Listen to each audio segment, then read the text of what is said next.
Assalamualaikum warahmatullahi wabarakatuh.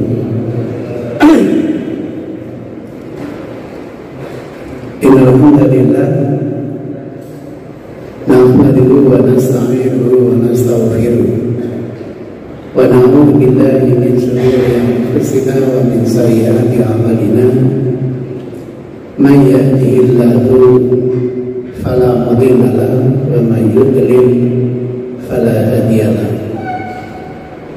Wa nusalli wa nusallim ala rasulil karim wa ala alihi wa sahabatihi wa man ihtada bi hadihi ila yaumiddin. Amma ba'du. Menurut hadis, boleh nggak Ustaz zakat fitrah itu dengan uang? Menjawab pertanyaan seperti ini, yang pertama kali harus didiskusikan itu, menurut hadis itu kan bisa dipahami secara tekstual, bisa dipahami secara kontekstual. Maka sampean ingin jawaban tekstual atau kontekstual, itu masalah. Bapak Ibu, hasil pelacakan hadis saya himpun ada 7 dari sahabat Rasul terkait apa sih yang dizakat fitrah itu. Dari 7 hadis ini tidak ada satupun hadis yang menyebutkan boleh zakat fitrah dengan uang. Misalnya itu hadisnya ada Abu Sa'id Al-Khudri, ada dari Ibnu Abbas, ada dari Ibnu Umar, ada dari Abdullah bin Sa'labah, ada lagi dari Ibnu Abbas juga tapi dengan kasus yang berbeda, ada lagi dari Ibnu Umar juga yang berbeda, ada dari Asma binti Abi Bakar. Saya baca satu di antaranya. An Abi Sa'id Al-Khudri radhiyallahu anhu qala, "Kunna dulu kami nukhriju mengeluarkan zakat fitri." Zakat fitrah itu min salasati asnaf, dari 3 kategori makanan. Apa itu? Yang pertama al-aqud, sering diterjemahkan keju. Yang kedua at-tamr, kurma.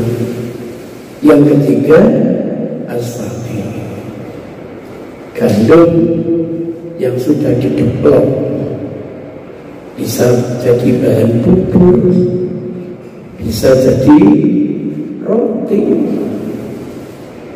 Nah, itu yang kami keluarkan dulu. Tidak ada satu hadis pun yang menjelaskan boleh zakat fitrah dengan apa? Sehingga kalau zakat fitrah itu boleh dengan uang, Rasul harus pertama kali memberi contoh. Salafus saleh yang meneladani contoh dari Rasul. Karena tidak ada contoh dari Rasul, tidak ada contoh dari salafus saleh, itu termasuk yang diada-adakan atau termasuk bid'ah. Karena bid'ah tempatnya di neraka. Itu cara berpikir teks, ditambah dengan pemikiran. Padahal kalau kita hidup zaman Rasul, uang itu sudah dikenal sebagai alat transaksi. Ada yang namanya uang dinar, Ada namanya uang dirham. Nah kalau dinar itu terbuat dari emas, kalau dirham terbuat dari perak. Lebih banyak mana dinar dengan dirham? Tergantung jumlahnya. Kalau dinarnya 1, dirhamnya 10.000, ya banyak dirham. Sudah dipakai. Bahkan sejak zaman jahiliyah sudah dikenal. Tapi kenapa tidak pernah dicontohkan Rasul? Itu menunjukkan tidak boleh gitu. Kalau boleh, Rasul yang harus memberi contoh. Jadi itu jawaban kepada saudara kita ini yang bertanya tentang zakat fitrah dengan emas. Ada tidak hadisnya? Kalau dipahami secara tekstual, saya belum menemukan. Itu ceritanya. Maka di selebaran yang saya terima itu, akhirnya, dari sini sering diterjemahkan ke dalam bahasa Indonesia. Zakat fitrah itu tidak boleh pakai uang. Kalau menggunakan uang itu adalah bid'ah. Paham saya?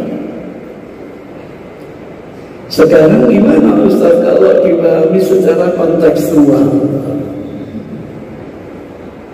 Kalau dipahami secara kontekstual begini, kita harus paham lewat sejarah yang benar-benar sejarah.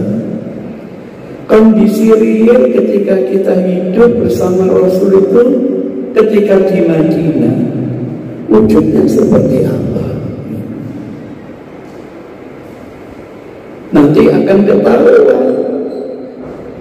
Di tengah Madinah ini adalah hutan belantara, ajana, dikelilingi oleh gunung-gunung. Dari cerita orang muda, ya Allah menghadap Rasul tidak bisa mendatangi masjid, tidak punya pemandu, banyak binatang buas.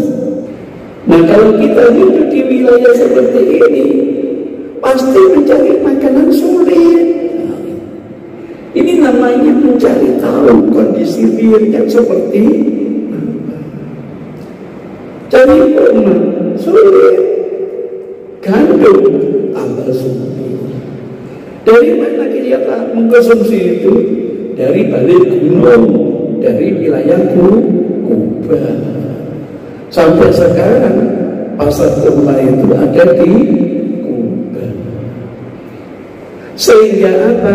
Kalau barang-barang yang didistribusikan dari Kuba ini sampai ke kota Madinah, mahalnya bukan mahal. Dari mana tahu? Dicoba. Nisabnya unta itu kan 5 ekor. Anggap 1 ekornya itu 50 juta lah. 50 juta kali 5 berapa? 250 juta. Itu senilai nisabnya kambing 40 ekor. Kalau 1 ekor ada yang 4 juta. Misalnya 4 juta, ketemu berapa? 160 juta.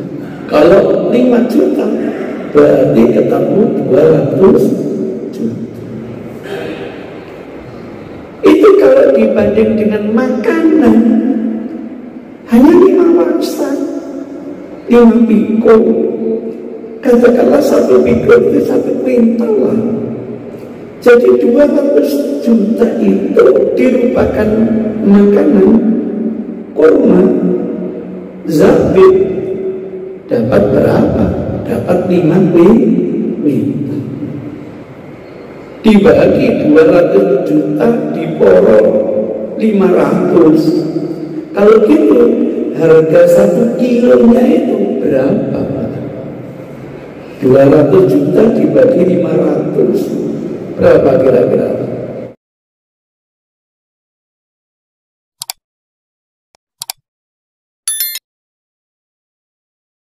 Itu Pak, memikirkannya gitu. Nah kita zaman Nabi dikasih 2.400.000 rupiah Pak, bisa makan kira-kira? Belum tentu. Padahal makosid zakat fitrah itu sebagai santapan di hari raya. Di hari yang fitri tidak boleh berpuasa, semua harus futur, semua harus makan. Jangan sampai harus minta-minta di hari raya fitri, maka perlu mereka disubsidi.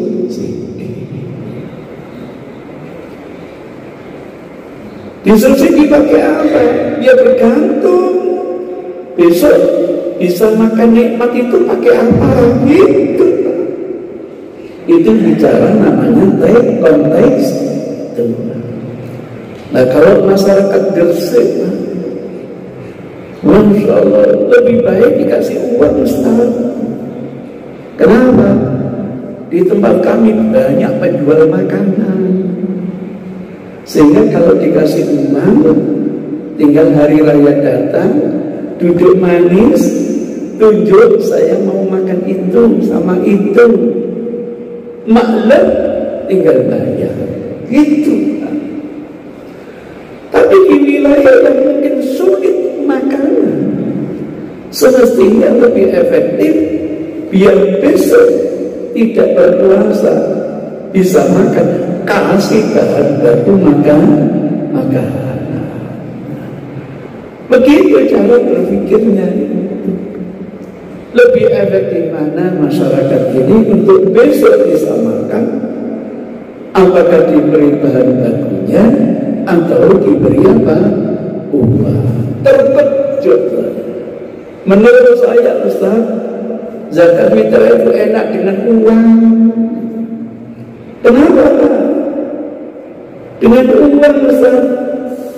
Biasanya kami ini di warung ojo punya uang berani Ustaz 2.400.000 di warung tengah Ustaz. Biasanya kami ini kalau makan di warung peteng Ustaz, dengan uang berani di warung apa? Padahal 2.400.000, waduh, per jiwa lagi. Kami membagi zakat kita itu bukan untuk keluarga. Kami hitung keluarga miskin di wilayah ini ada berapa. Setiap keluarga dihitung, ada yang keluarga terdiri hanya 5 orang, suami istri 3 anak. Ada yang terdiri sampai 4 orang, tapi ada yang hanya 1 orang, janda sendirian. Maka memberinya per jiwa, bukan per keluarga. Gimana keluarga A jumlah anaknya 6, hanya dikasih 3 kilo. Nah sementara ini hanya 1 orang dikasih 3 kilo. Itu cara menghitung kamu, biar mereka bisa menikmati berhari raya Idul Fitri. Syukur di tempat kami targetnya bukan 1 hari, tetapi targetnya 3 hari. Kalau keluarganya jumlahnya 5, berarti 5 kali 3 kali 3 hari. Gitu. Yang keluarganya hanya 1, ya 1 kali 3 kali 3 hari. Mudah-mudahan dalam durasi 3 hari mereka bisa menikmati makan, mendapatkan subsidi. Alhamdulillah di masjid binaan ini zakat fitrahnya bukan lagi 3 kilo. Para malam ini tanya, Ustaz, masa tidak boleh lebih? Boleh. Tidak ada alika kata Rasul. Kenapa? 3 kilo itu tidak menyelesaikan masalah. Nah terus kami ingin zakat fitrah 1 kintal, boleh, tidak ada masalah. Sehingga Masya Allah terkumpul sekian banyak zakat fitrah, kita bisa mendistribusikan bukan atas nama keluarga, tapi atas nama setiap jiwa. Itu pun kita kalikan 3 hari. Ya tergantunglah kemampuan masing-masing. Itu gambarannya. Makosidnya ketahuan dari Rasul sendiri bahwa zakat itu bagaimana bisa dijadikan santapan besok di hari raya. Nah kalau sudah sedemikian rupa, masih berdosa, masih berangka dengan upaya bagaimana memaksimalkan zakat ini bagi mereka yang mendapatkan. Jadi begitu jawabannya. Karena kadang-kadang orang yang bertanya itu mindsetnya selalu kacamata teks Tuhan. Kadang-kadang mindsetnya kacamata konteks Tuhan. Kami hanya ingatkan tidak gampang memahami hadis secara konteks Tuhan. Kenapa? Orang-orang Yahudi menghabisi ajaran Islam itu dengan lewat pemahaman konteks. Sehingga kalau kita ngaji di sana, semua hadis itu pasti merespon kondisi. Padahal tidak demikian. Hadis itu ada 2 jenis. Ada memang nuzuli, punya asbabul wurud, betul. Tapi ada yang ibtidai, tidak memiliki asbabul wurud. Sama dengan Al-Quran. Al-Quran itu ada yang punya asbabul nuzul, tapi ada yang tidak memiliki asbabul nuzul. Justru lebih banyak yang tidak mempunyai asbabul wurud daripada yang mempunyai asbabul wurud. Referensi yang paling lengkap aja Al-Bayan wa Ta'rif fi asbab wurudil hadis. Hanya berapa dibanding jumlah hadis secara keseluruhan. Maka tidak gampang kapan memahami tekstual, kapan memahami konteks dua. Yang menjadi tolak ukur hukum itu keumuman redaksionalnya kan, atau karena sebab-sebabnya. Begitu. Kalau keumuman lafaz ini nanti muncul istilah pemahaman secara teks. Tapi karena sebab-sebab hukum itu selalu berubah sesuai dengan sebab-sebabnya. Di saat masyarakat besok berhari raya sulit mencari makanan di padang pasir, kok kita kasih uang? Apa manfaatnya dibanding mereka dikasih minuman? Dalam kondisi yang seperti ini, idealnya biar besok menikmati makan, kasih namanya makan. Tapi dalam kondisi masyarakat, kok dengan sebab-sebab dikasih uang gampang mereka makan, kenapa tidak boleh menggunakan uang? Itu belum tinjauan. Makanan pokok Saudi beda dengan makanan pokoknya orang Indonesia. Belum. Saya sering mengistilahkan makanan pokoknya orang Saudi itu kayak sosis maklem. Dikasih kurma maklem, dikasih ajwa maklem, dikasih zabib maklem. Enak. Dan di Indonesia wujudnya beras, memang dikasih beras maklem. Untuk proses menjual sebagian beli minyaknya, menjual sebagian beli lauknya, menjual sebagian nanti beli uangnya. Ribet, beda. Itu menjadi pertimbangan kira-kira yang lebih efektif untuk menghadapi hari raya, biar bisa mereka tuh makan. Itu diberi apa ya? Makanan siap saji katanya berbahaya. Ya sudah, jangan berikan dia uang. Dengan uang dia bisa memilih sesuai dengan seleranya sendiri. Itu gambarannya, jadi sama-sama dasarnya hadis, cuma pemahamannya yang berbeda, difahami secara tekstual atau difahami secara kontekstual. Alhamdulillah, mahasiswa saya yang S3 ini sudah membuat disertasi untuk memberikan arahan kepada kita, hadis model apa yang efektif difahami tekstual dan hadis model apa yang lebih efektif difahami secara kontekstual.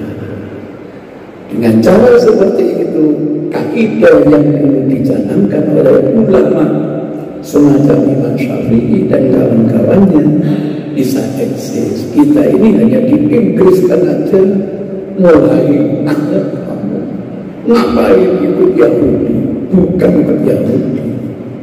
Ini adalah temuan keilmuan internal umat Islam.